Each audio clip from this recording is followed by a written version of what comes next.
What is up, everybody? Welcome to maybe a new era we got going on here at the Chasing Daylight podcast. You can see if you are live on YouTube with us, there's some little bit of changes going on in the background.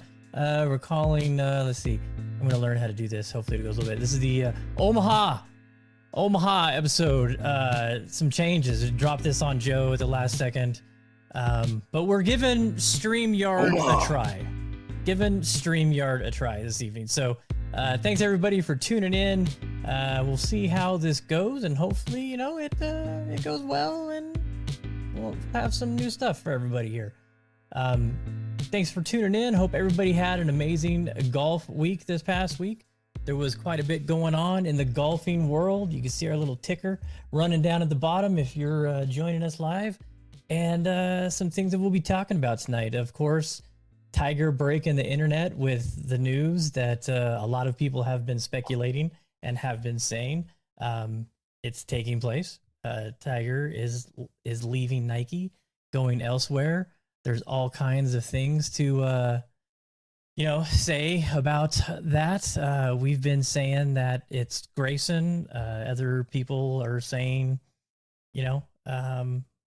He's going straight to China and just fucking knitting the shit himself.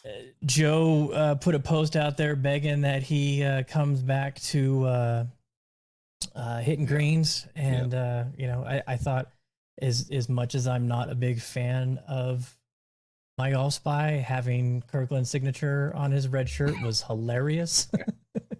Yeah. There's been a lot of creative things. Did you guys see the Top Golf ad for employee? It was hilarious. Was that real? Was that out there? Did you search for it? I just heard it from secondhand, so I don't know how legit it was. But saying must be willing to work weekends, must be willing to travel, living in Jupiter, Florida as a bonus, not required. Playing golf before 5. Yeah, 27 years experience in the industry. You need to wear red on Sundays. It was pretty creative. So. Let's see. Let me check and see if I don't know if we're going live on Facebook or not. I don't know. Anyways, I don't see it on Instagram, so. You're not seeing it on Instagram? I am not, no. Oh, yeah, there we are. Hey, okay, we're live on Instagram. Okay. Oh, that's Joe with the. Hey, decent lag time there. Yeah. Yeah, I had just said it and it was there. So nice. Shout out StreamYard. Hello. Yeah, StreamYard. So we'll go over this. So we're a podcast that we're doing stuff on YouTube. We're trying to expand our reach with different platforms. So this is some of the cool things. If I'm talking, I can just go me. If Joe wants to say something, let me add him back. Joe, yeah. Hey, yes, look, it's just Joe. Hey, hello. Hey, yeah, hello. Jeremy's here as well. Oh, he's playing with us on the mute button. I see how he is. And we got Dan in the house. And then someone must have called Anderson Dairy and found him. Yes. Dan, you want to explain what happened last week? Well, I'm sure you guys know. I just got caught up at work. I honestly thought I was going to get off before the podcast started, but I got called to the arena. I ended up leaving my phone in the shop, and I didn't leave the arena for like 3.5 hours later. So, jeez. Yes, I kind of dropped the ball on that, and was MIA last week. Excuse me. You were missed.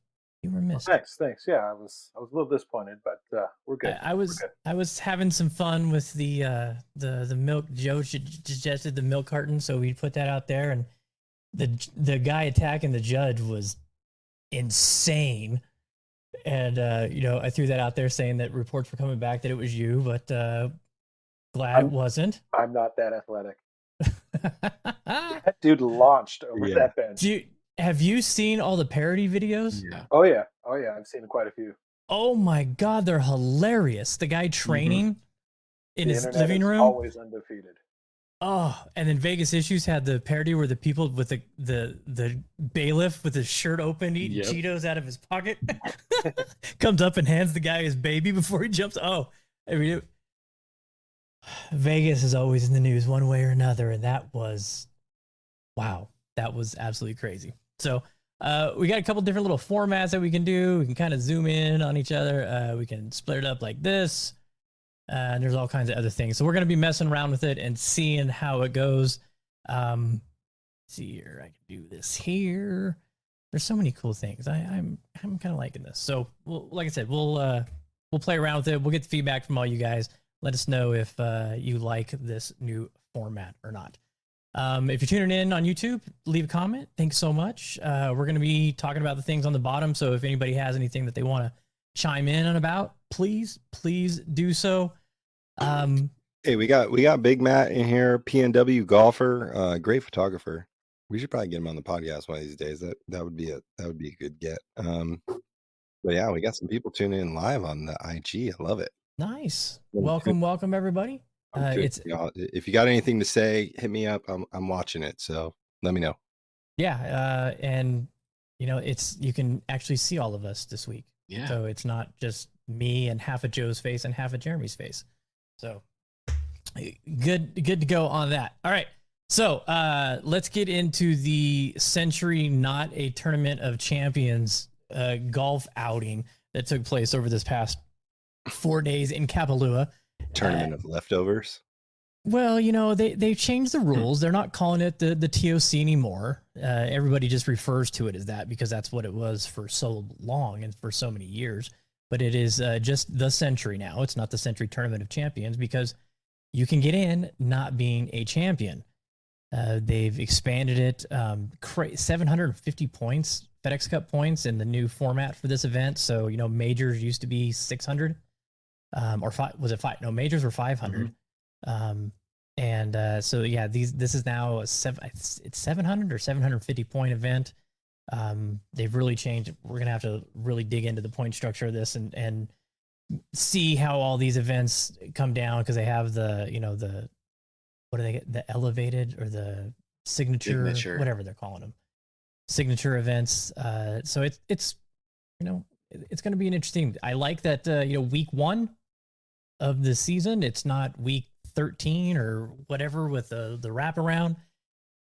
First tournament of the year is the first tournament of the season. The points all started at 0, and the standings now are the standings based on golf playing this year. Yep. So how much did you guys watch? Did you like it? Did you enjoy it? What were your thoughts going on? Yeah, I watched a bunch of it. It's kind of one of the ones I usually like to watch every year because the course is incredible. They had closed it. Due to the fires and stuff, I think they were closed a lot longer before the tournament. So everything was just pure. They were saying the greens were a little different than they have been because they've had much more time to get them ready. And my gosh, it's crazy how tight those fairways were when they were showing it close up, how the ball just, with the drone footage following the ball rolling it down the fairway, it's like it rolls for like almost a minute, like on hole 18. So yeah, I watched a ton. I love it. It rolls forever. Yeah. It absolutely rolls forever. It's fun to watch. Who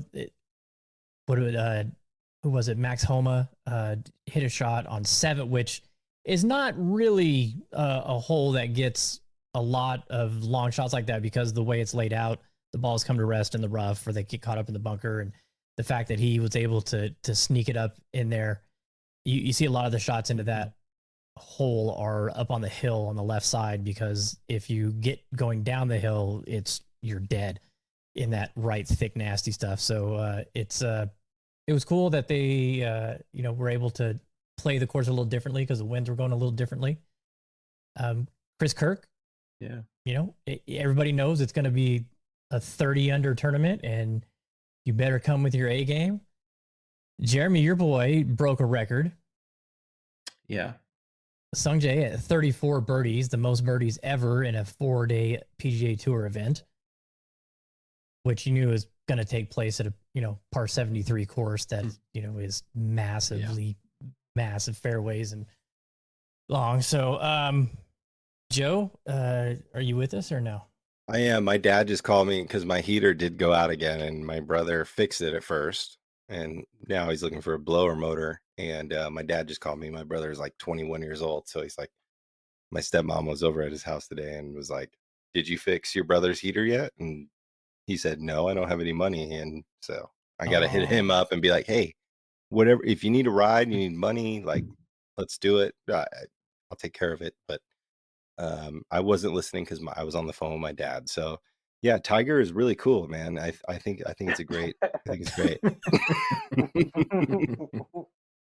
Tiger's really cool. Tiger's really, yeah. Well done, Joseph. Well, I didn't done. hear what you were talking about, but yes, I am here. But my dad hit me up, so I had to take that call. I denied him once, and I was like, he called me again right away. So got to answer, right? Then you know you're in trouble. Yeah.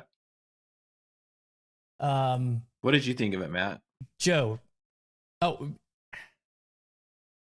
with all the, I don't know if we'll get into the no laying up and Brandel Chambly back and forth about the PGA Tour and their show, but I was really annoyed by playing through for this tournament. I don't know if it's because it's the first tournament of the year and I'm excited to see the play.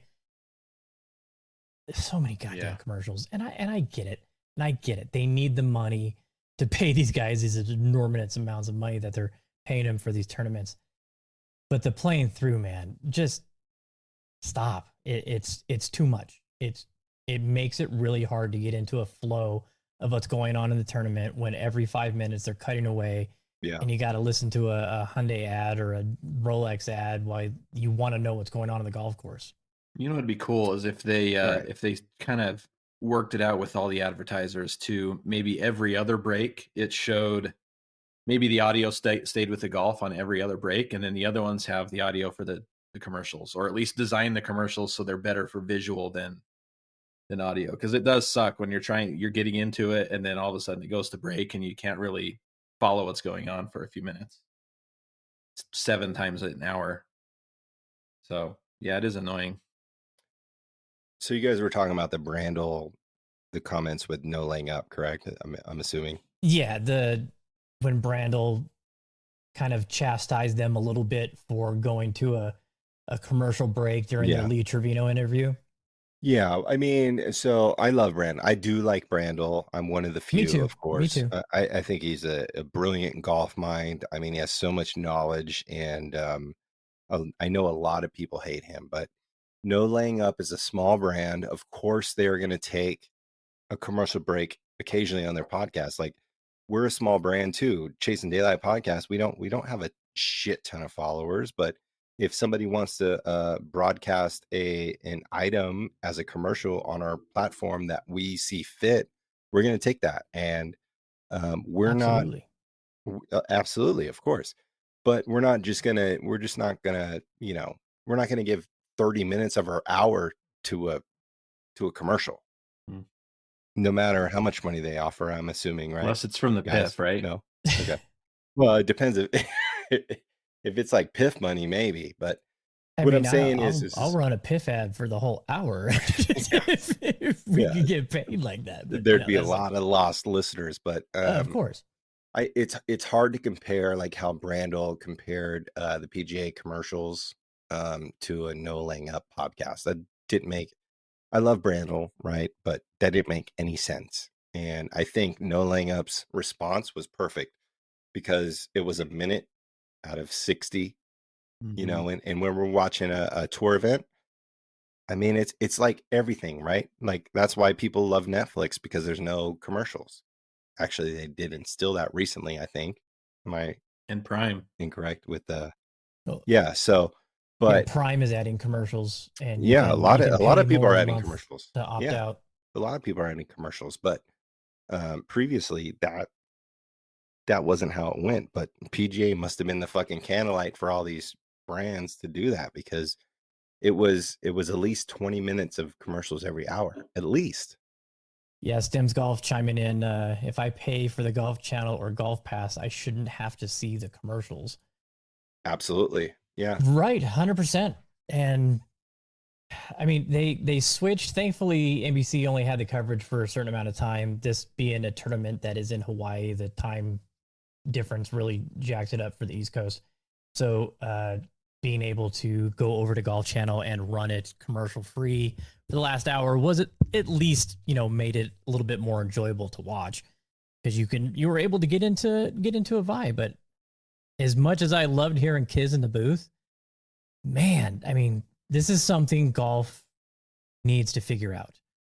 The sponsors, it's like, hey, we need to find some other way to get your value other than disrupting our product, because we are. Here's the thing where I think is like a lot of the commercials are like Rolex, Genesis, and a lot of the newcomers to golf are not buying Rolexes. Am I incorrect in that statement? Except Greenlee. Well, yeah, Greenlee, he's beyond bougie, so obviously he doesn't think so. But, he visits Vegas, and then, I have a hoodie for him and like my Las Vegas Stanley Cup Champions newspaper for him. And, I forgot he was here, fortunately. But then he texts that the Omega's not for sale, but he bought a Swatch, Anyway, I think they're out of touch. I think they're out of touch with the consumer. I think that's the main problem. And the consumer could be a Rolex fanatic and a collector or whatever it is, but if that's it, then get in touch with that consumer. But they're out of touch with the golf consumer currently. And the golf consumer is not in touch with what they're displaying. So yeah. There's so many things that they could cover. It's a new season. There's new product. They're gonna post up 3 days at the PGA Expo at the golf show next week, and this is some of the stuff that they could cover now at an event. Hey, Callaway's just released 3 new drivers, and this player has it in their bag right now. And there's so much more conversations that they can have to give these people that are paying them their spotlight without having to go to the playing through. I mean, at least we get to see the golf. Yeah, I've never it could be worse. I've never watched a live event on the Cartoon Network, but do they do commercials for live events? I don't know. So yeah, I don't know. We have applied for our media credentials for the live event here in Vegas, and as bad as a rap as live golf gets from the PGA, old blood fanboys, if they don't let us come out there, you may never hear about live golf on this podcast ever again, because they should be going, yes, please come and help spread the word about how much fun this is. Yeah. I saw Vegas Bag Room. He posted a video earlier today of all the stuff being posted. So it's coming. It's a month away. I mean, it's crazy. And I was talking with Cyrus earlier today. And Cyrus is from Canada, or has lived in Canada for the past, however many years he was there. He'd been up there a while. He was like, dude, it's cold right now. We got this little cold front going on in Vegas right now. It's cold. My backyard didn't get above 40 degrees today, which is cold for Vegas. If you're tuning in from Minnesota, you're probably laughing in your shorts and you're walking to the mailbox in barefoot in the snow. But well, we got the wind out here. Yeah, it's cold. And he was like, dude, what are the chances that the live event is absolutely miserable conditions? And I said, well, Cyrus, I have played golf in February in shorts, and I've also played it bundled up like the Michelin Man. Yeah. So it's a 50-50. It could be absolutely miserable, or it could be beautiful. Hey, look who's out in the chat. What up, Stems, from Mr. Jed himself. What's up, Jed? How you doing, sir?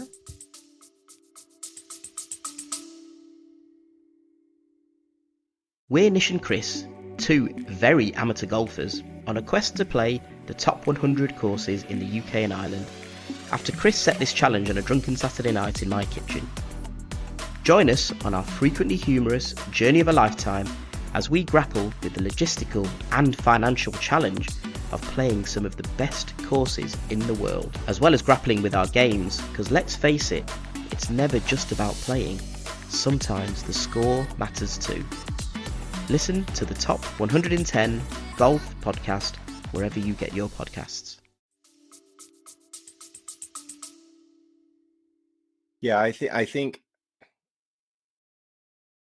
they should accept our thing, right? Because we're going to be out there if it's shit weather, of course, because that's what we do. We are psychos, so, and if they don't, then I don't know. They must be fucking. There must be some European trash running that thing. You know, I don't know. We shall see. They need to fix their announcers. That's like the one thing for me. Like, it's hard to watch because the announcers are DP World Tour announcers, and they need to figure that out. It's the best way to fall asleep. Yeah, totally. But I want to go see John Rahm because that's going to be John Rahm's debut on Live Tour, of course. I mean, Brooks is out there, Bryson. I mean, Matt Wolff, Wakan Naman. I mean, there's a lot of really good players out there, and I would and the Country Club is a great spot. I mean, they're going to tear that place up, but it's very walkable if you are in the media. I mean, you could walk that very flat. And you got 9 and 18 right there to come in. I mean, I saw Kevin Na out there, made his albatross, the first albatross of the year for him. But yeah, hopefully they accept it because we are the premier podcast of Las Vegas golf. So if they don't, then they don't know what the fuck they're doing. So and that's on them. And I will say that is brought to you by the Golf Stop, the premier indoor TrackMan Lounge, new here in Henderson. If you have not gone to the Golf Stop, please visit them. It's an amazing place with real laid-back atmosphere, some fantastic TrackMan bays to hit in, and we love going and checking out the Golf Stop. So go do that if you haven't. It's a great place. So, all right. Did you guys? Do you want to talk about the 10K stuff? Have you seen this? I know those of you who work, you have no idea. I don't even understand what the fuck it is. I mean, like exactly 10K, that is exactly what I wanted to talk about. That sounds like video. Like, there's no 10K fucking screens at Costco yet. So they're coming. Yeah. They're coming. I mean, just they stepped it up way too far. It should have they should have jumped to like 5K. Would have made more sense. So. All right, so if you've been on Instagram, sorry, I almost said Twitter again, Joe. I'm sorry, on X, you would have seen a lot from Ping, TaylorMade, and Cobra about 10K. Ping has a new driver. It's the new driver that they just released, but a new version. It's the 430 Max 10K. TaylorMade has their new line. It's the, what is it, IQ10? Is that what it is? Or something like that. QI10. That now they have the QI10 10K. And Cobra has the dark, I can't remember what it's called, Dark Speed, I think is what it is. And so Roars, I was chatting with him this morning. He was filling me in a little bit about what this is. MOI for a golf club, specifically drivers. Putters, we all know MOI is forgiveness, but the same thing with golf clubs, regular in general. The driver specifically is how much the club resists twisting. So the higher the MOI, the less the club will twist at impact on a toe strike. And the golf clubs over the past it's basically, are they going to describe it as a number like torque in a shaft? Because it's basically what it is, right? Well, it's the clubs that have come out of late have been around 7,800 to 8,000 on the way they measure MOI. And so reaching 10,000 is a milestone in golf tech. Oh, that's why it's 10K. That's why it's 10K. Losers. Yeah. And do you know how hard that is going to be to explain to people in Instagram ads and TV commercials? but 10K, we've done it. We hit 10K. And so that's what that is all about. Basically, what I have been complaining about on this podcast since we started talking about the ball rollback is the driver is easily one of the easiest clubs to hit in your golf bag and get results. Not saying that it is easy to do consistently, or for people that, struggle with hitting the longer clubs, it is still not an easy club to hit. But when you take a professional that gets paid a lot of money to play this game and is very talented at scoring a club head to the ball, and then you expand the sweet spot to include the entire face now, you're going to get some ridiculous numbers. And Callaway is putting out ads. Joe was telling me about this, and I didn't believe him, but then I saw it. They're running ads where it's showing plus 11 yards on the toe, plus 14 yards on the heel, at plus 6 yards in the center. And it's insane, but they have found some ways to increase the MOI to this mythical, magical 10,000 number. Here's my issue with that, though. And that's what we're seeing. Is because I don't think they're going specifically off of like what your drive off the sweet spot would be. It's like the last driver. If you hit it off the heel, you got plus 9 yards off of that shot. And I think that's misconstrued. Who knows? I think they're marketing it incorrectly, because if you hit the sweet spot on a driver, no matter what, it's going to go further, right? But I think what Callaway is saying is, if you would have hit the previous version of this driver off the heel on this driver, that makes sense. You'd get 9 more yards off of that strike that you had on the previous year's driver. So the paradigm triple diamond, you hit this on the heel compared to this one, you're going to hit it 14 yards. All right, I can. But I think they're like playing like like you can mishit it and hit it further than you would off the sweet spot. That makes no fucking sense at all. But compared to last year's driver, if you would have hit that same heel shot off last year's driver, you would hit it further 9 more yards off the heel on this year's driver. It's interesting. Yeah. It's all fucking marketing, man. I mean, how do you market it? Yeah, it's interesting. It is. That is for sure. Making the driver more forgiving is not a way, in my opinion, to help golf. I think we all need to go to Todd Dempsey fucking drivers. Let's do it. It's I don't know. I don't know. It's beating a dead horse at this point, in my opinion, that these guys, they're going to continue, because you look at the long drivers from 10 years ago, the numbers that they were putting up and the numbers that they were producing. Some of these guys on tour now are doing that. It's, swing it as hard as you can and, use your athleticism and your talents to be able to square a face at 130 miles an hour swinging a club, and, let's go. The fact you're seeing Bryson competing in long drive challenges shows that, the golf clubs are allowing these guys to do that. And that's the golf industry causing that problem, not golf ball manufacturers, not athletes that are, talented and have an amazing work ethic. It's Here's the thing is TaylorMade allowing it to happen. No matter where the equipment goes or where the ball goes, there's going to be those players that figure out how to play it better than other players. I mean, there's always going to be somebody that works harder than the others, and they're going to figure it out. So, I mean, I understand what they're trying to do, right? They're trying to bring these old school courses back into play to create the history and all that, but there's always going to be somebody working harder and trying to figure out where to hit it or where not to hit it, or it's always going to be a problem. It's always going to be a problem. Yeah. Always. What would be an interesting thing is if they did if they took an average golfer, I don't know what handicap that would be, 10, 15 handicap, and do a case study where they follow this golfer for multiple years and through different equipment changes and see if the equipment changes actually improve their game.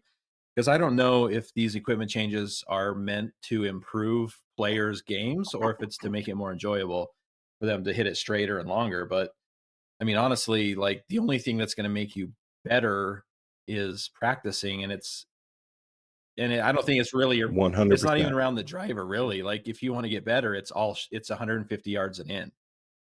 So Totally. Yep. I'm just curious, like what do you guys think? Are they doing it just for people to have more fun and to hit bombs and hit it straighter, or do you think people really think they're going to get better by playing a driver that they can hit it anywhere on the face?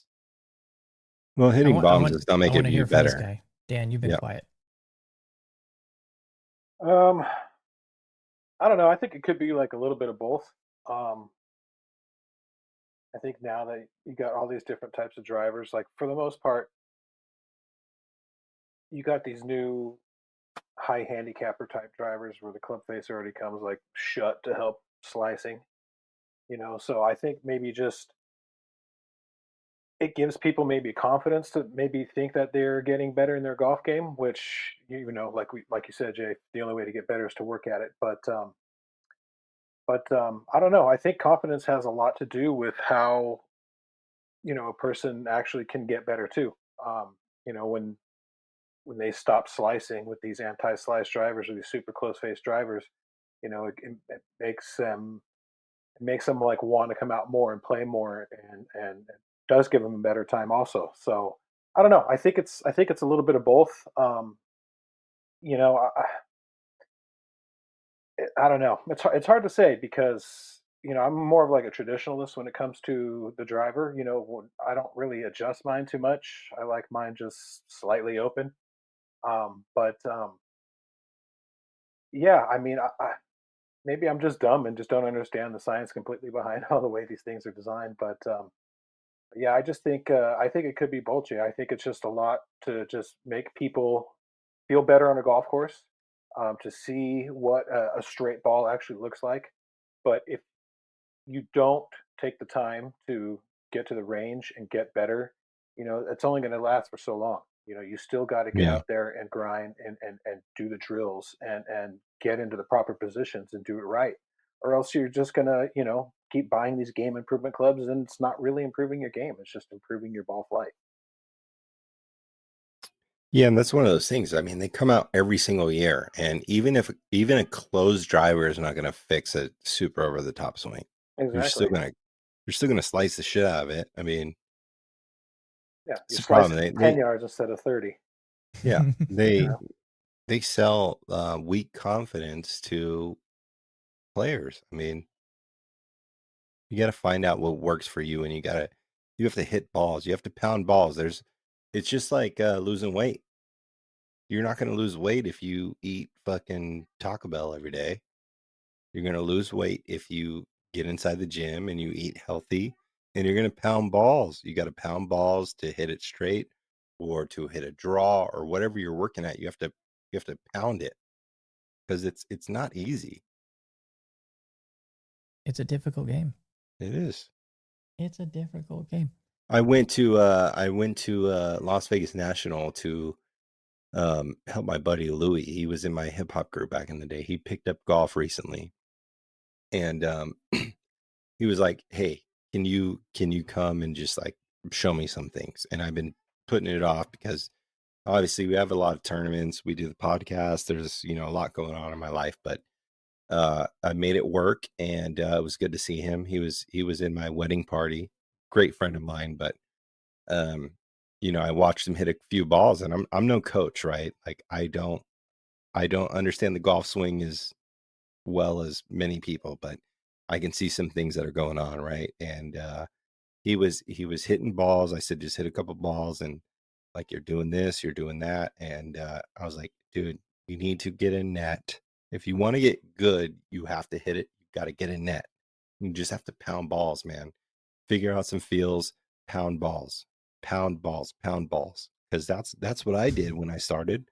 I mean, I put a net in my backyard. I was grilling carne asada or whatever, al pastor, whatever it was, on the grill, and I would just hit balls. Pound balls. Yeah, you have to hit. You have to realize those feels, and you have to exaggerate them, and you have to hit. You got to hit balls, man. I mean, there's no way around it. There is absolutely no way around it besides hitting balls and figuring it out. There's no way around it. Or getting on the golf course and playing. Yeah, I mean, but some people can't play all the time, and that's him. He can't play all the time. He has like 6 kids. Oh, geez. Yeah. He's Mexican. Okay. Shout out. Didn't have to go there, but all right. Yeah, well, he's the homie. But playing is better for you, of course, but you still have to realize those swings, and you have to hit balls. I mean, you have to find those feels, and you have to hit it. You know? All right. Pound balls. Pound balls. Grill some carne asada and pound balls. Yep, grilled carne asada, pound balls.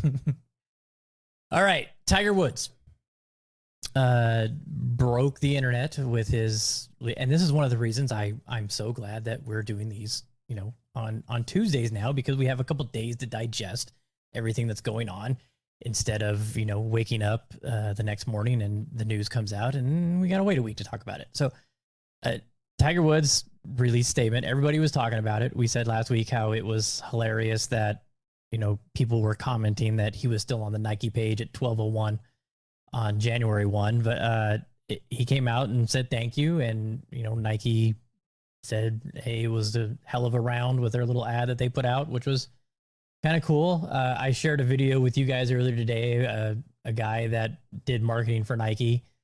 I thought it was one of the best summaries that I've heard from all the theories that are out there to why this is happening. Nike makes their money in running shoes and basketball, and they are, falling off as far as a top tier brand in those areas.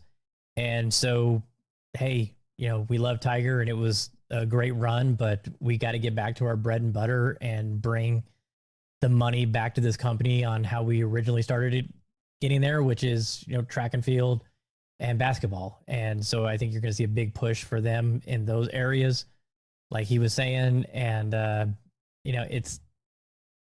it's not going to hurt them as much as I think people think it's going to. They're a massive company with billions of dollars, and not seeing, Tiger Woods on Nike apparel is not going to change a lot of people's minds. Stuff is so overpriced now. It's ridiculous. You look at, you go into a retail store that sells golf apparel, and polos, an average polo now is $90-$100, which, I mean, 6-7 years ago, if you had $100 polo, you were bougie fancy, big time. And now that's like the standard, which is crazy to think. Inflation, man. It's hit bean and cheeses too, man. It really has. What was I at the grocery store? I was in the grocery store looking yesterday, doing my weekly grocery shop, and a bag of almonds is $12, and I'm like, good Lord, that's a lot of money for some almonds. It's just insane, the prices of everything nowadays. So I'm not upset that Tiger's leaving. It's going to be weird seeing him in a different apparel, but it's a new era for him to, who knows what he's going to do. Dan shared with us something that he found earlier today that said TaylorMade is buying Grayson, and Tiger's going to have an equity share in the company, and he's going to release a line under the Grayson label, which, hey, if that happens, it's, Callaway bought Travis Matthew. TaylorMade used to be partners with Adidas. That went by the wayside. You don't know. We'll see. I think it makes a lot of sense, though. Oh, absolutely. It makes a lot of sense. And it made me ask the big question. If TaylorMade does buy Grayson, does JT switch over to TaylorMade? Yeah. I'm going to say no on that. I think it's a no. I think it's a no. I'm going to say no on that. He's a Titleist guy.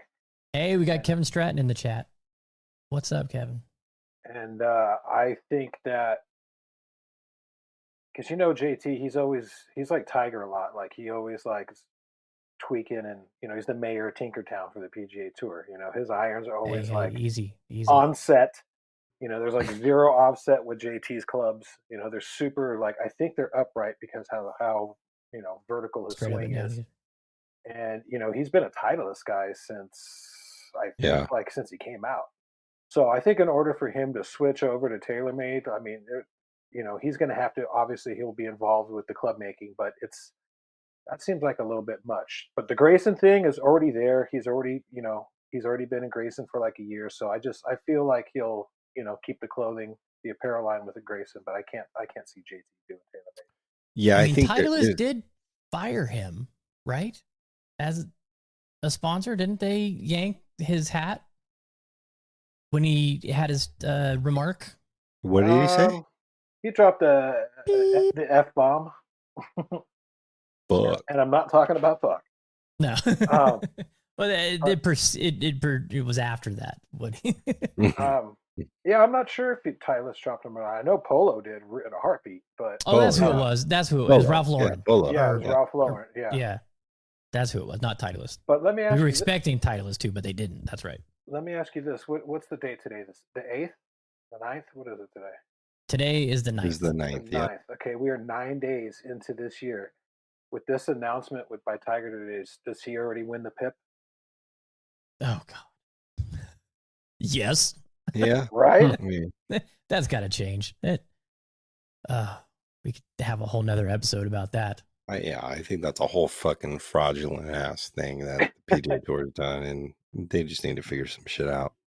Yeah, that's got to stop. But yeah, you're right. 9 days in, he was like, "Let's set a new record. One tweet, and let's see if I can bring home $10 million." Yeah.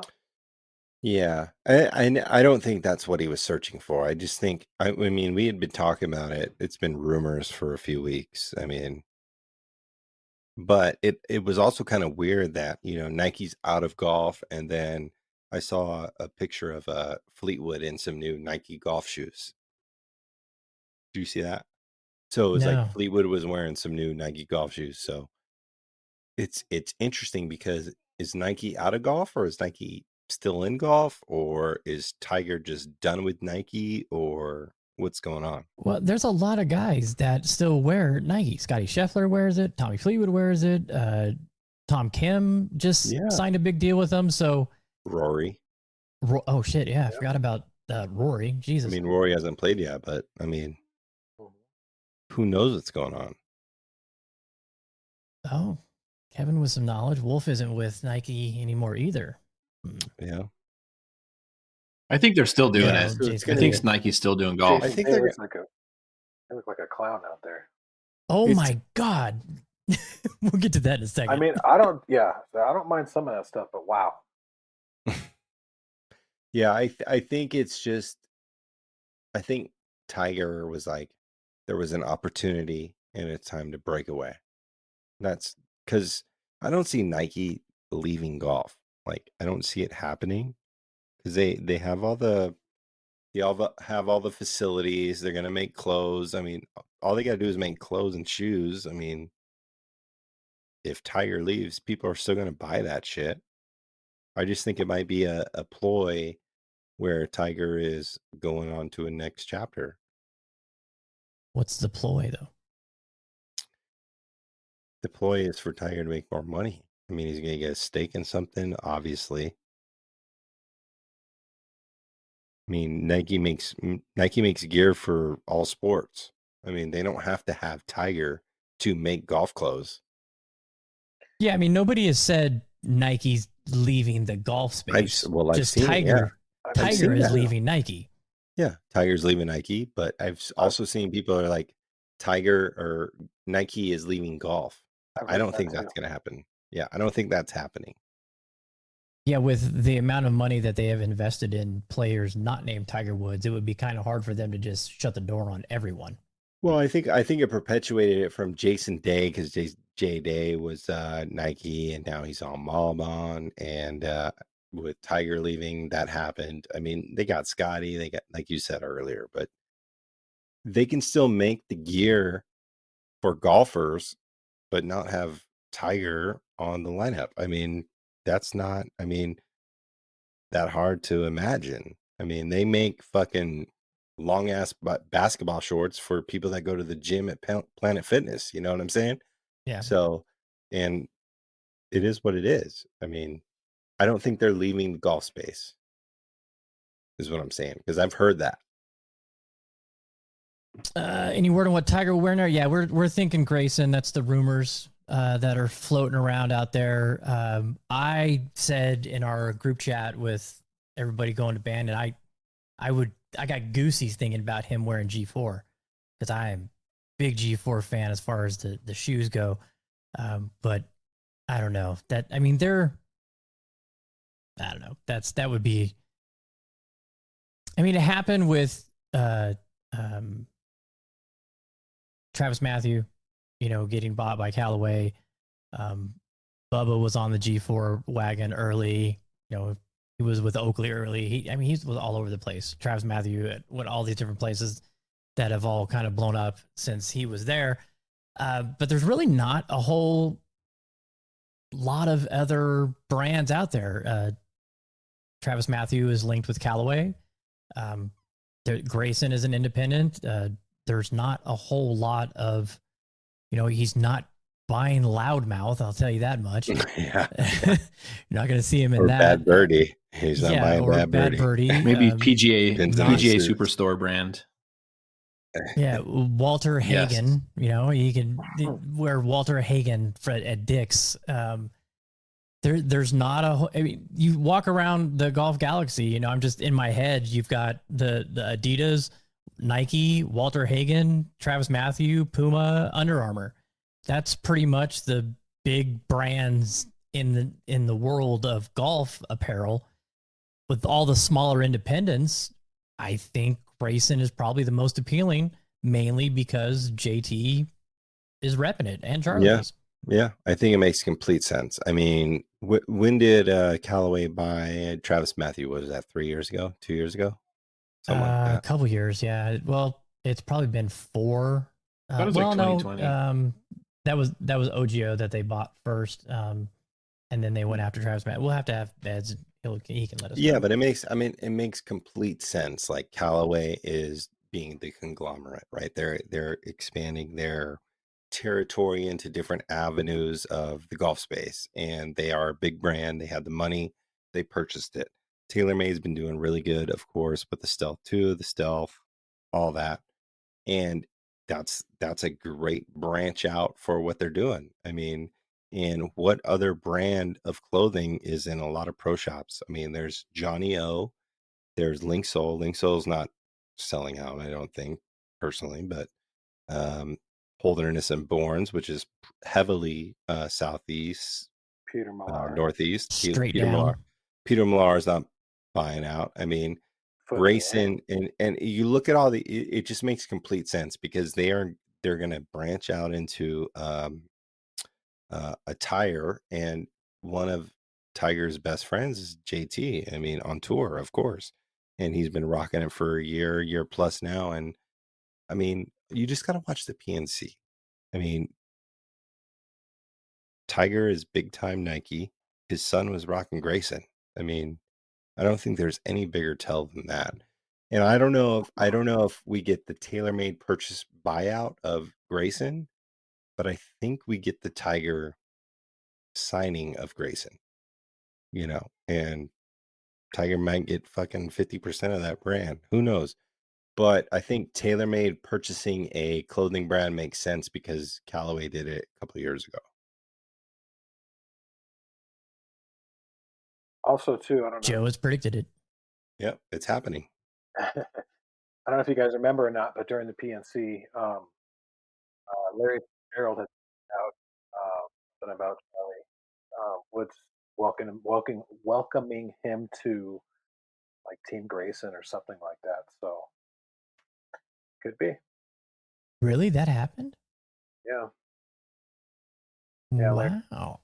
Fitzgerald tweeted out something during the coverage about welcoming Team Grayson, and actually even got Team Grayson to like it.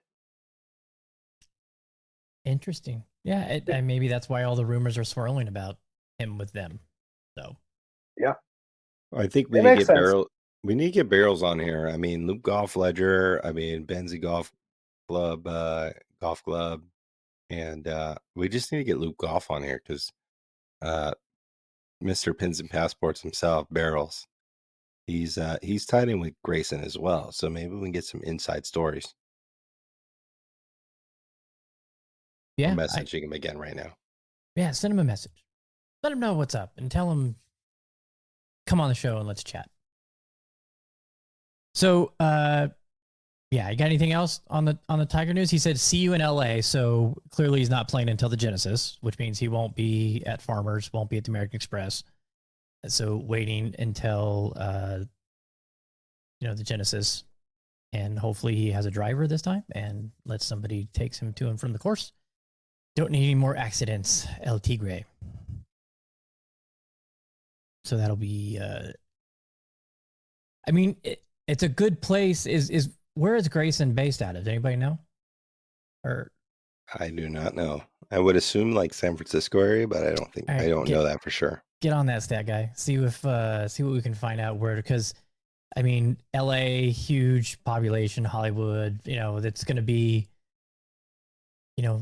I could see them rolling out their purple velvet carpet for Tiger as he comes out of his Hyundai Genesis, as he's walking to the course for the first time with his hat backward and sunglasses on.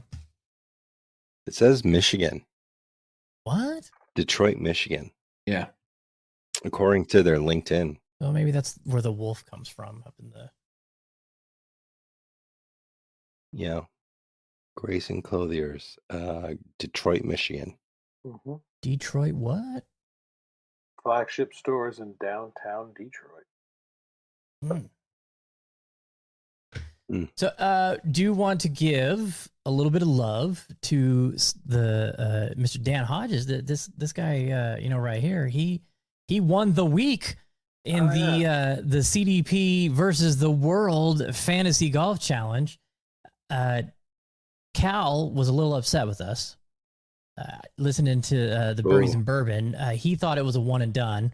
So he was a little upset that it wasn't, but he did finish fifth and he gave us a little shout out. So Cal, Joe still owes you a bottle of bourbon. Hey, no, we all do. We all do. Dan, you're not in on this because that was last year, so you don't have to worry about that. But yeah, we still know that we owe you. We do the know. Goods. Yep. So we'll hold true to our word. We lost, and you guys clearly whooped our ass last year. So, but then we had Alvin from Mulligans and Hackers, and then was the Leave the Pin in. Drew, was it Drew? No, it wasn't Drew. It was who was it? Gosh darn it, I can't remember. Let me look real quick. He's gonna have to look it up. I know. Gonna have to look it up. It's gonna drive me nuts. Here, Joe, go. Yeah, I mean it's been a fantastic week this week. What a turnout. True Linkswear in full effect. You can go if you're a True Linkswear fan. Chris Kirk won, obviously. You can go get the Ripstop 2s at like half price. Mm-hmm. You can go get the Lux Pros half price, I think is what they're doing right now. Mm-hmm. But go check out TrueLinkswear.com because they're the greatest golf shoes I've ever worn in my entire life. And your champion from the Sentry was wearing them when he pulled off that incredible shot on the 17th hole, the 4-iron, 205, boom, bang, Trotsky. And that's not an easy green to keep the ball on because it really turns. It was another Dan at Leave the Pin. So then we had Ben, Cal, Birdies and Bourbon, Joe, Greg from Golfing Dad's Tavern, Dave from the same show, Connor from Inside the Leather, Steve from the Golfing Dad's Tavern, Jeremy, Tyler from the Mid-Am, Chris from Mulligan Hackers, and then finishing last, this guy. Yes, right good job, man. I really showed up for that first event. Really good job. Way to go. Proud of you. So I took Well some done. scrubs because you never know what happens. That and Ludwig did not. Yeah. You know, that's a place for your first time there. You're not going to do well. And Well done. He got I you a good should've Sunday though. Shot 10 under on Sunday. yeah, but I didn't put him in the lineup on Sunday. Me either. Well done. I had him and Morikawa on the bench. For Cal, read the rules a little bit about it, because you know you can only select a player so many times during a segment. Check how long the segment is, so don't waste the good players on every week, because you won't have them come near the end of the segment. So thanks everybody who's gotten in that. A couple guys that didn't join. So if you're a golfing podcast and you want to join, just send me a message on Instagram and I'll send you the link to how you can pop in. Long season. So I did see on the Birdies and Bourbon podcast this past weekend, they what? You're on mute, Joe. You're on mute, Joe. I did see that the Pappy makes a really good old fashioned. So allegedly. Oh, I saw that. Supposedly.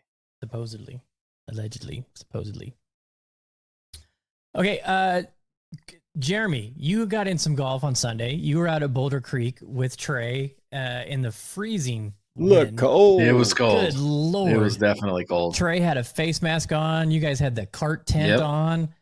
Did you have a space heater on the inside? I gave that to my dad. I need to get another one, but it's kind of like a little overkill to have a space heater here. In Utah, you need it because there's a lot of cold days, but here it's, as long as you're not in the wind, you're fine. So the cover was definitely a W, sure.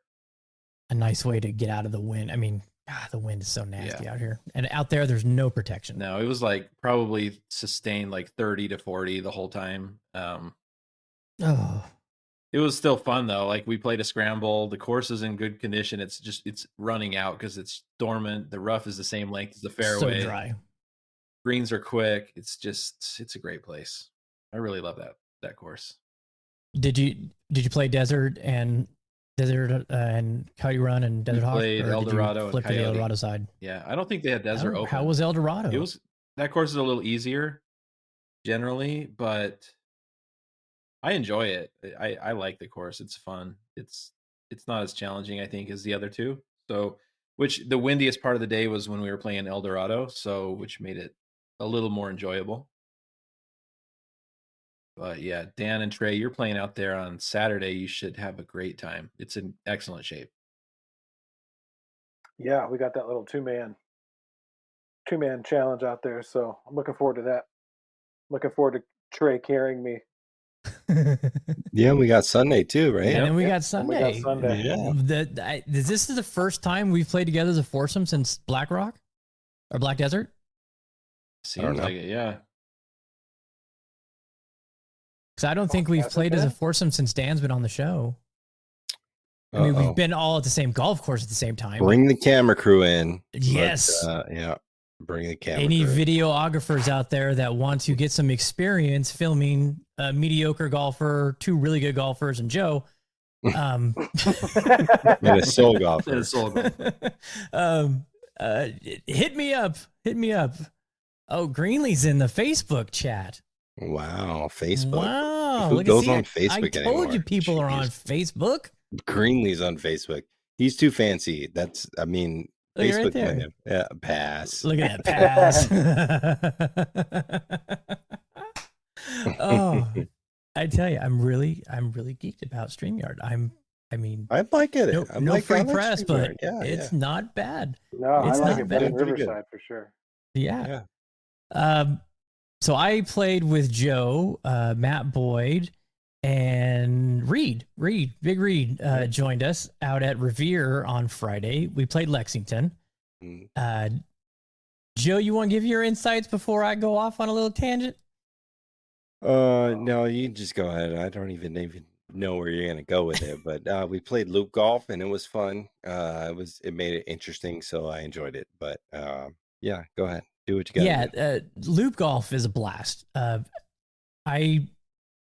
got some feedback for them that I'm going to be sharing with them. We were playing a handicap match, stroke match, and we all ended up tying on the last hole. And so I thought it was a push, and then I saw money in my bank. Well, we were looking at the gross scores, not the net scores. So I ended up winning by 1 stroke, which was cool. But I had a tap in par putt on 17 that it was my worst putt of the day. And Joe's like, "Oh, pressure," and I'm like, "No, it wasn't pressure. I just hit a bad putt." But there was some pressure. It was pressure, There was some pressure there because it was tight, and you want to get. I mean, we were playing for $10, so it wasn't like it wasn't a $200 putt or anything like that. But it's a fun way to still stay a little bit engaged when at the end of the round, and it was close, and but it was fun.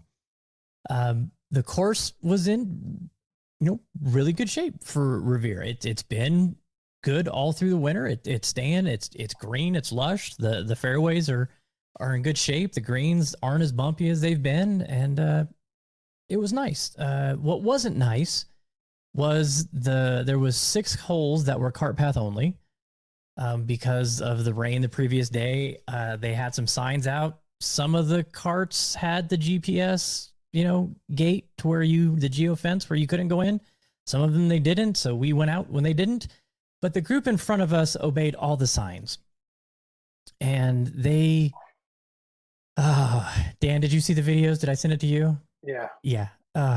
It was bad. It was a 5-hour round of golf that should have taken 3 hours and 30 minutes. And I mean, God bless them. They're out there trying. It was a group of older gentlemen, and stay in the cart as long as you can if you're that old and you can't walk. Please quit walking the hole if you can't walk at a medium pace, because it was bad. We were waiting a lot, and the first 5-6 holes we were kind of cruising along a little bit. Slowed down a little bit, but then it got really slow and our games kind of tumbled from there.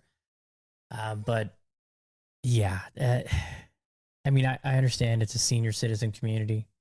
I understand that, they're paying just like everybody else, but good Lord, when you make several complaints to the marshal and they do absolutely nothing, and, I'm telling them that, look, we've played 8 holes and we're 2.5 hours in. Something's got to change, and they don't do anything. It was a little disappointing, but I love that place. I love that course. And Joe, you can attest to this. The putter was working for me. I was rolling it really well. I did a little. Remember? You don't. What a guy, right? What a guy. Huh? I wasn't listening. I was texting my dad. I was just texting my brother. So priorities, Joe. Priorities. Oh. No, you were rolling great, man. What putter did you have in the bag? Oh yeah, out of your asking, right? 37. It's the long neck is still in the bag, not going anywhere. Not going anywhere. All right. Yep, the Olsen long neck still in the bag. But Scotty. I have a terrible reading of the greens. I'm awful at reading greens. No ifs, ands, or buts. Oh, he's going in the plumb bob. Yes. So I was watching, scrolling through YouTube, and a plumb bob video, a plumb bob video popped up. And so I started watching it, and it was an older guy, and of course, plumb bobbing, old tech. And he was talking about how plumb bobbing works. And so I watched it because I've never known there was actually some science behind it. I thought it was just, I didn't actually really know what it was for. But so I started watching these videos, and that made me go watch more videos. And it was very interesting. And it's a way for you to assess which way the green is pitched. It takes a lot of the visual influences beyond what you're looking at and eliminates those, and it just makes it a yes or no type answer. And that's kind of something I needed. And I had some pretty damn good 1 putts out there, and I think 3 of them, I said to Joe, that was not where I was going to hit that to. Had I not done the plumb bob and saw what I saw, it really changed it for me. So I messed around with it a little bit at Angel Park and was kind of surprised. And so then I said, I'm going to really fully implement this at Lexington and see. And I was surprised. Now, a lot of people think it's horseshit. A lot of people think it's just, it's a farce, that it doesn't work. I will tell you from my short, very limited time with it, it is helping me see things that I did not see. So it may be a farce for some. I know Kevin's saying aim point in the chat. Plumb bobbing is basically aim point, just in a different perspective. Yep. It's taking the angle of the green, and you are basically standing and using your feet and a measuring device, the putter, to help you figure out the angle. There's still a lot of other things that go into it. You still have to hit the putt on the line. You still have to have the right speed, but it helped me get the ball on line much easier. So we'll see how that works out at Boulder Creek on Sunday. You guys got any golf between now and then? Negative. Just 5-iron. Just 5. Yeah, Are you guys playing Wednesday night still, or Wednesdays? Yeah, Yep. Wednesdays. Okay. Coolio. All right, Joe, you wanna see if there's any odds up for Sony, because I know the pairings are out. I'll look it up. Right. Give me a minute. Yeah, fill it in. Fill it in. What'd you guys think of Kisner in the booth? I loved it. Great. He's Loved great. it.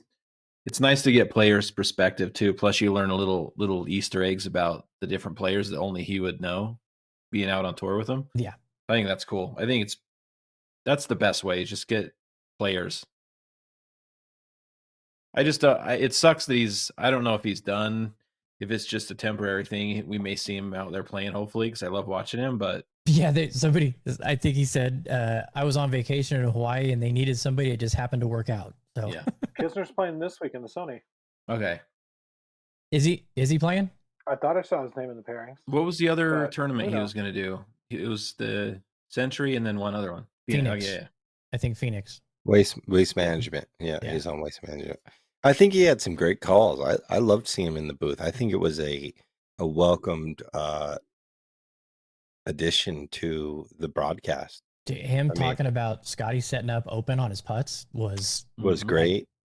Yeah. Like, you And can't say that about the world number 1. What are you doing? And him telling like, Jordan, just fucking knock it in. Like, what are you doing? Yeah. I think it was great. I think he did a fantastic job, and I think that's what a lot of us golf consumers want to see. And I think NBC did a great job, like inviting him into the booth. I think it was fantastic. Yep. And with that, the Sony Open at Waya. Wooka. Favorite Brian Harmon 16-1, Ludwig 18-1, along with Corey Connors and Terrell Hatton and Matt Fitzpatrick. Sahith Theegala, he was close, man. I had him 22-1. He'll probably get the win this week. I like that. Russell Henley 22-1, Eric Cole, Chris Kirk 25-1, Denny McCarthy, Harris English, JT Poston 28-1, Siwoo Kim 30-1, Young Hunt on 35-1, along with Justin Rose, Adam Svensson 35-1, Keegan Bradley 45-1, Lucas Glover 50-1, Zalatoris back in the field 60-1. Oh, look at that! Got his back fixed. All good. Willie Z. Akshay 60-1. Dude just couldn't close it on the final round, but that's okay. Hey, he was there though. He was there, and it was his first time too, right? Because he just won last year for the first time. Yeah, I think so. Doug Yim, Zach Blair 175-1. I'm going all the way at the bottom. Jeez, deep. All the way at the bottom, you got everybody likes Akshay. Hunter Larson, Rentaro Nakano, Blaze Akana, and Aguri Iwaski. 500-1. Well done, Joe. I would have put my money on what's his name? Tad Fujikawa? Fujikawa, yeah. Dude is killer, man. 16-1. Third youngest to ever make the cut. Yeah. Actually, switching to the broomstick, definitely improved his putting massively. They were showing those stats where he was almost dead last on the PGA Tour in strokes gained putting, and was killing it this weekend. So we'll see if that happens this week. So Harry's in the field. What was Harry's odds? Did you see? A new married man, Harry. Yeah, congrats, Harry Hall, man. I'm surprised we didn't get invited to the wedding at Aria, but 250. It's there's a lot of people to invite. I get it. Yeah, Harry, we'll see you next time. Joel Damon's in it. 90-1. Harry, you saw Harry at 250-1. Is that what you said, Dan? Yeah. Seems kind of deep for him, but I mean, it's a field where anything could happen. Mm-hmm. That's for sure. Yeah, Zach Blair almost pulled it off last year, I think. Didn't he finish second or something? Really? Yeah. Wow. Is he in? No. Sorry, that wasn't last year. It was a few years ago. It was the Travelers was last year, where he played well. But yeah, he's generally played well there. So it's just anyone. I think it's one of those tournaments where I think it's one of those tournaments where it's like anyone. Actually, he's got a wild video on his YouTube with different putters and the stats. So I'll have to go watch that. Interesting. Hey, Kevin, join the VGN, would you? Yeah. Oh, hey, I can't believe I didn't even talk about this. We had 60 spots open for the first event of the season, sold them all out. Had to ask for more. Amazing job, everybody. Thank you so much. If you're tuning in from the VGN and checking out the show, blown away, absolutely blown away. This time last year, we were at 56 members. We're at 72 right now. Just giddy about it. We need to get some more players. Obviously, we need to get some better players to compete in the Champions Division, our Champions Division, which is the Diamonds. So Kevin, you're in that. Let's go. Come on, get signed up, come out and play. We got Trey, who has just been dominating. Somebody needs to pop up and knock him off his pedestal. Otherwise, he's just going to run away with it again. Although Dan will be playing in more events this year. So the Dan and Jeremy, and we got some other guys. Let's see, what did he say here? I played golf for the first time since USA 4-ball last week. Oh, hey, well, you're loosed up and ready to go. So bring it in. I still have a goal of 130. I think it's obtainable. I'm going to do a little hard push for some more membership from everybody out there right now. Trey let me know that he wasn't aware that, the VGN, I say we, the VGN is an official member club of the SNGA. So if you are a member of the VGN, you can play in an SNGA event. You don't have to sign up with the SNGA. Signing up with us, you get to play in SNGA events. So that may be a selling point for everybody that did not know that. I thought that was kind of common knowledge. My fault for not expressing that well enough. Last year, I did a contest where if you signed up and you won your flight, I refunded you the membership. So I may do that again. We had a couple people sign up last year. Actually, Doug Schrader, who ended up winning the Player of the Year in the Spades division, he did that last year, won the first event. He had a free membership and won a ton. I probably would have won a lot more money had he not injured himself halfway through the season. But he still won enough events and got enough points to get in the finals and played great in the finals and pulled that out. So he did it for free. So there's opportunities out there. I may do that again. So Kevin, think about that if that is appealing. Even if there's not those opportunities out there, it's a blast. You get to play with a lot of really cool people. You get to play some golf tournaments. You get to win some money. You get to win some skins. I'm in VGN. These guys are in VGN. There's a lot of really good people in the VGN, and it's not just a golf league. It's a networking league. You get to connect with a lot of really cool people. I mean, there's so many people from every different aspect of life, from promoters of fucking It's punk amazing, rock man. concerts to Retired firemen from Chicago, world and, renowned I mean, retired tattoo artists. Yeah, there's so many Yeah. people, and you can We've connect got with so many some people. amazing tattoo Yep. artists in the league. That's true.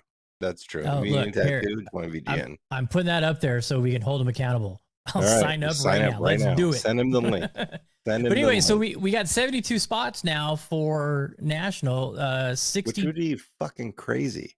That's Right? that's a A lot record. of people.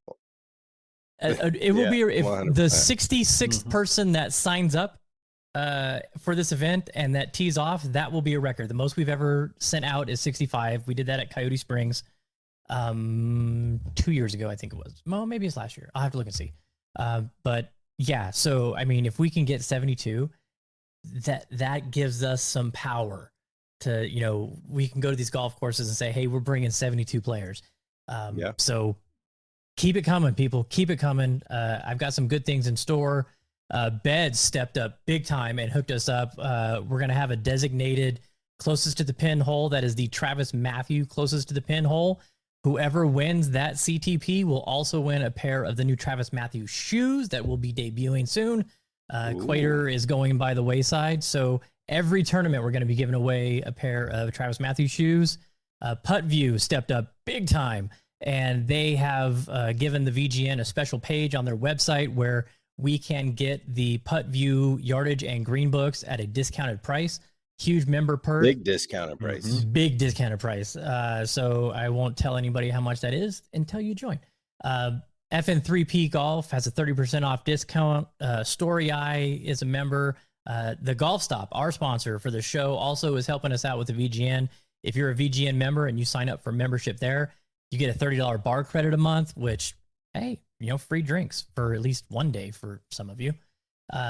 And we have other things happening and coming in. We are having our board meeting and social meetup this Thursday out at Smoke Cigar and Tapas. That's Brad Mark's spot. And we'll be discussing some more things, and hopefully we'll have some more announcements. So it's going to be a fun year. I can't wait to get it going.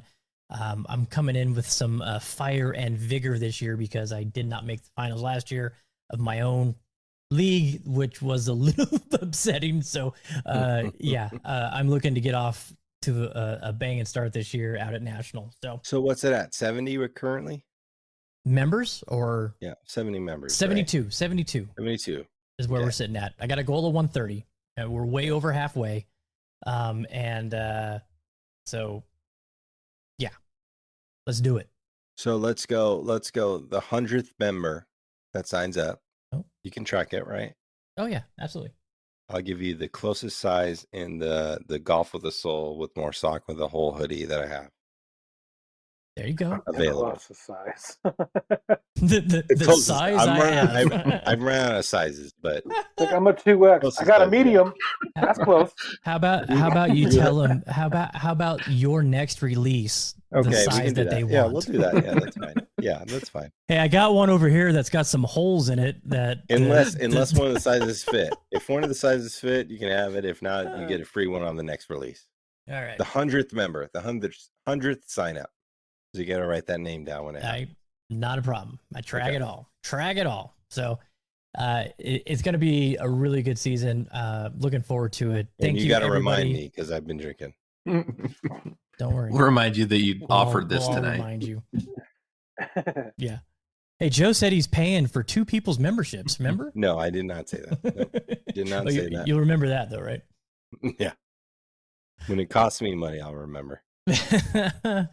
Okay, hey everybody, this is our first run at it with StreamYard. I think we're gonna stay with this. I think it's good. I think it's good. I like it. We'll see how the edit goes for the actual podcast audio, but True.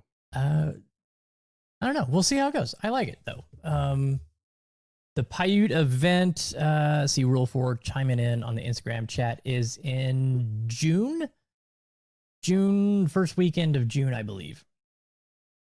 So that's Dan's spot. So he owns the Paiute tournaments. Mm-hmm. All right. Joe, you wanna close her down, bring it home? Yeah, thanks for tuning in. Another week of the Chasing Daylight podcast. I'm here in new glasses. Hey yo. Until next weekend, my friends and our friends. We're playing golf. Join the VGN. All four of us are playing at Boulder Creek this Got some new weekend specs on too. Sundays. Oh, now you look older. Heyo. You just changed them while you put it on me. Yeah. Ah.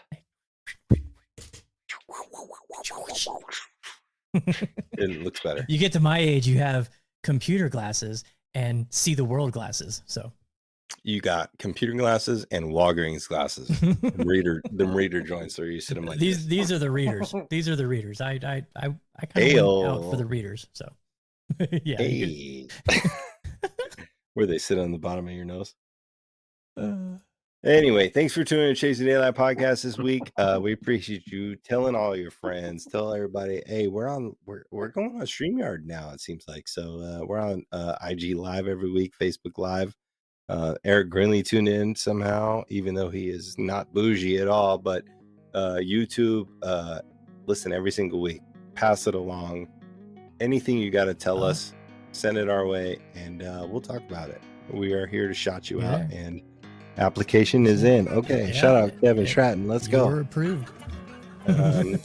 So thanks, guys. You got the Sony Open this week, and we'll see you next week. Until then, later.